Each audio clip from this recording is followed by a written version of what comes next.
The closed sessions are going to look at the different aspects that were discussed at the Sherpa level, so that by tomorrow, the last day when we close, then there is a declaration that would have been endorsed by the different leaders. So for 2 days is what we call the Leaders Summit. But we have been having G20 activities, more than 130 of them, at the level of ministers, at the level of the technical teams. And tomorrow?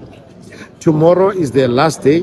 We will start first with closed sessions also, just to finalize the adoption of certain aspects. Then we'll go into the closing level that our president will close, and then the handing over, obviously, of the presidency of G20 to the next host nation, which in this case happens to be the United States of America. How do you assess South Africa's participation so far?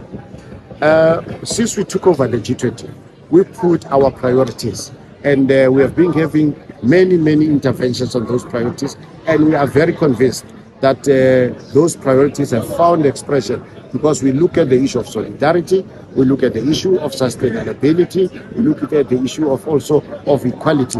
But what we have done, which was the key point for South Africa, was to host a successful social summit. If you check at the previous G20 meetings, the social summit was not part, except in Brazil.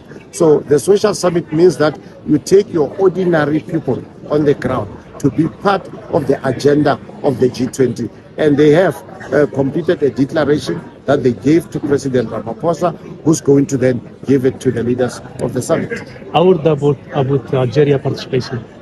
Oh, we are quite happy, because that increases the African voice. As I've indicated, that we do have also invited states. President Ramaphosa did invite, because South Africa is part of the continent.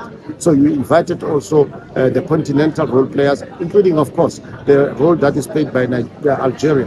Remember, South Africa also have diplomatic relations with Algeria, but also economic relations. So they are quite a big player in the continent. Yes, thank you.